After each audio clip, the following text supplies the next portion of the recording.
সম্পাদকীয় লোকে বলে কালী পত্রিকার ৩৫তম বর্ষ, পঞ্চম সংখ্যা। সমগ্র জগৎ শিবাশ্রিতা শক্তিরই খেলা এবং এই শক্তি সৃষ্টি স্থিতি লয় রূপা। বিশ্বব্রহ্মাণ্ডে প্রত্যেক বিষয়ে, প্রতিটি বস্তু, এমনকি প্রতিটি চিন্তা পর্যন্ত সৃষ্টি স্থিতি লয় এই তিনটির মধ্যে যে কোনো একটিকে আশ্রয় করে রয়েছে।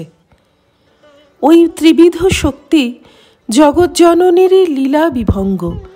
তাই বাইরের নামরূপাত্মক ভ্রম দৃষ্টি ঘুচিয়ে শিষ্যদের সত্যদৃষ্টি আনতে সচেষ্ট হতেন শ্রীরামকৃষ্ণ।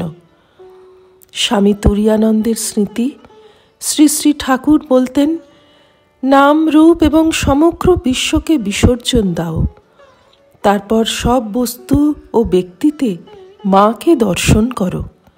গাছপালায়, পত্রপুষ্পে, কীট পতঙ্গে, নরনারীতে, সর্ববস্তুতে তিনি মাকে দেখতে শিক্ষা দিয়েছেন।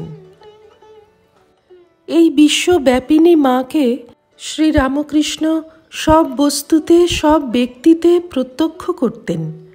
মানুষে তো বটেই, মনুষ্যেতর প্রাণীতেও, এমনকি চৌকাঠ, কোষাকুষি, যেগুলিকে আমরা জড় বলে মনে করি, সেগুলিতে পর্যন্ত।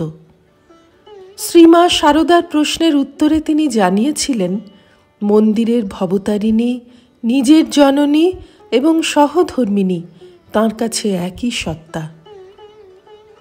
আমাকে তোমার কি বলে মনে হয়?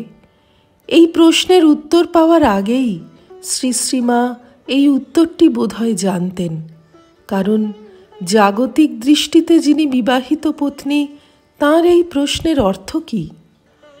এই প্রশ্নের সম্পর্ক জানতে চাওয়া হয়েছে কি? তার তো কোনো সার্থকতাই নেই। অতএব প্রশ্নটির গূঢ় অর্থ খুঁজতেই হয়। সেক্ষেত্রে স্বরূপ জিজ্ঞাসাই প্রথমে স্থান পায়। এ যেন পরীক্ষার প্রশ্ন। শ্রীরামকৃষ্ণের উত্তরে আমরা আশ্চর্য হয়ে দেখি, শ্রী শ্রী মাকে তিনি যে দেবীর সঙ্গে একাত্ম বলে উল্লেখ করলেন, তিনি কালী।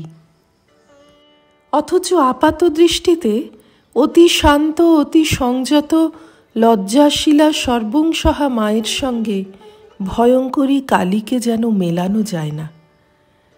প্রকৃতপক্ষে সাদৃশ্য তাঁদের স্বরূপে। উপমা একদেশী। একাংশে মিল থাকলেই উপমা সার্থক হয়, সর্বাংশে মিল থাকার দরকার হয় না। বাঘের মতো মানুষ বললে মানুষের বীরত্ব বা গম্ভীর ক্রোধী ব্যক্তিত্বই প্রকাশিত হয়, লেজ বিশিষ্ট ডোরাকাটা দেহ বা বর্তুল মুখের সঙ্গে সাদৃশ্য নয়। সুতরাং শ্রী শ্রী মাকে যখন বিভিন্ন দেবীর সঙ্গে উপমিত করা হয়, তখনও বুঝতে হবে স্বরূপেই তাঁদের সমতা, বাহ্য আকৃতিতে নয়।